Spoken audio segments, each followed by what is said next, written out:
राधा कृष्ण की जन्म कथा।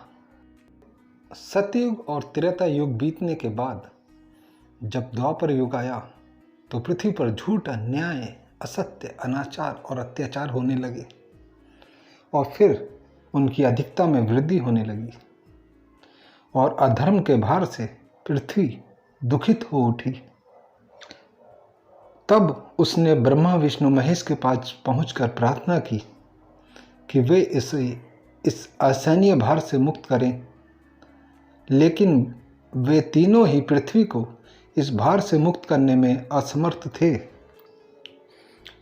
कोई उपाय न देखकर विष्णु ने कहा, चलिए हम सब भगवान के पास चलें, अब वही हमें कोई उपाय बता सकेंगे। और फिर विष्णु, ब्रह्मा, महेश के साथ गोलोक पहुँचे तो उन्होंने परब्रह्म परमेश्वर को कृष्ण के रूप में और उनकी माया को राधा के रूप में वहां देखा। गोलोक के वृंदावन नामक सुंदर और सुरम्य वन में एक सुंदर आश्रम था। उसी के निकट एक नदी बह रही थी। विष्णु ने परब्रह्म परमेश्वर को पृथ्वी के दुख की गाथा सुनाई तो उन्होंने कहा, मैं पृथ्वी के दुख से परिचित हूँ। पृथ्वी को भार मुक्त करने के लिए शीघ्र ही मैं व्रज में कृष्ण के रूप में अवतार लेने वाला हूँ।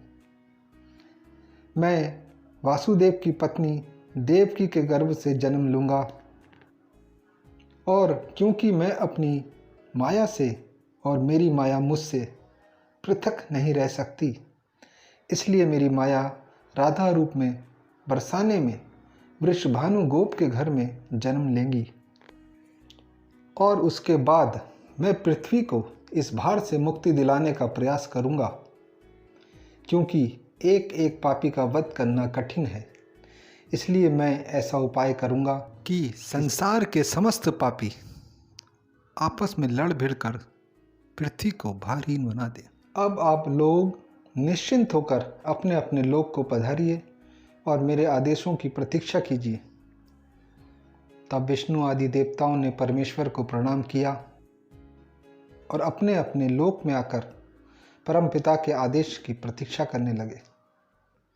कुछ समय बाद ही अत्याचारी और अनाचारी मथुरा नरेश कंस के कारागार में बंदी वासुदेव की पत्नी देवकी ने एक बालक को जन्म दिया।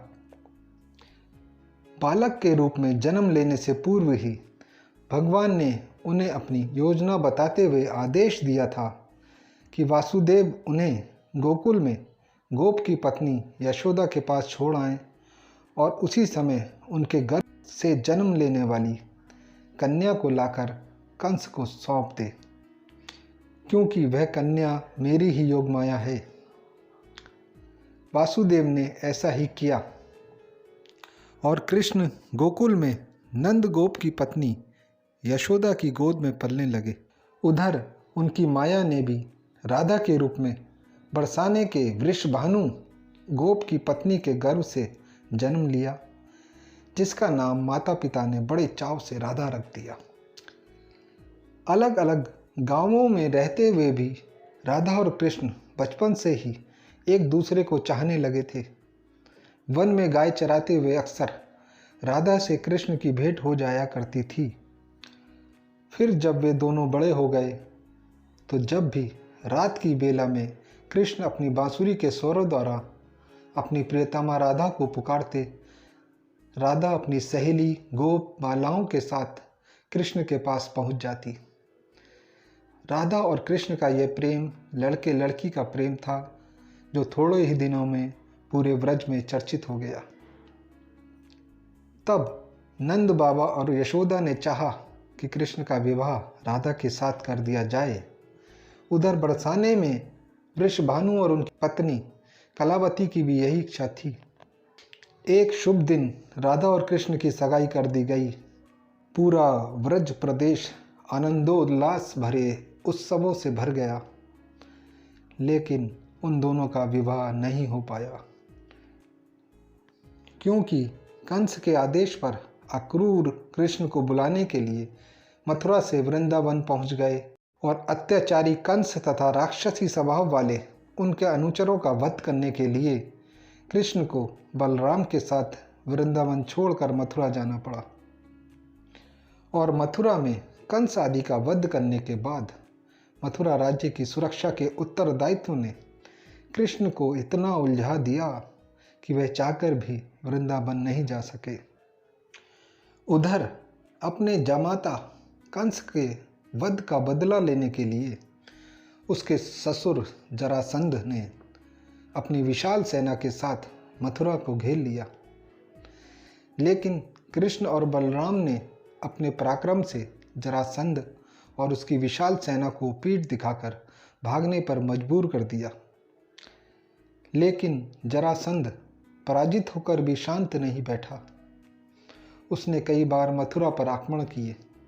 चूंकि मथुरा एक छोटा सा राज्य था और मथुरा नगर को सुरक्षित स्थान पर नहीं बसाया गया था, अतः कृष्ण ने मथुरा छोड़कर अन्य कहीं जाने का निश्चय कर लिया और जरासंध की विशाल सेना के बीच से मथुरा वासियों को सुरक्षित निकालकर हजारों योजन दूर भारतवर्ष के पश्चिमी सागर तट पर ले गए और द्वारिका नगर की स्थापना करके एक शक्तिशाली राज्य स्थापित कर दिया। अक्रूर के साथ मथुरा छोड़कर आने के बाद कृष्ण और राधा का मिलन फिर कभी नहीं हुआ, लेकिन वे आजीवन एक दूसरे के प्यार को नहीं भूल पाए।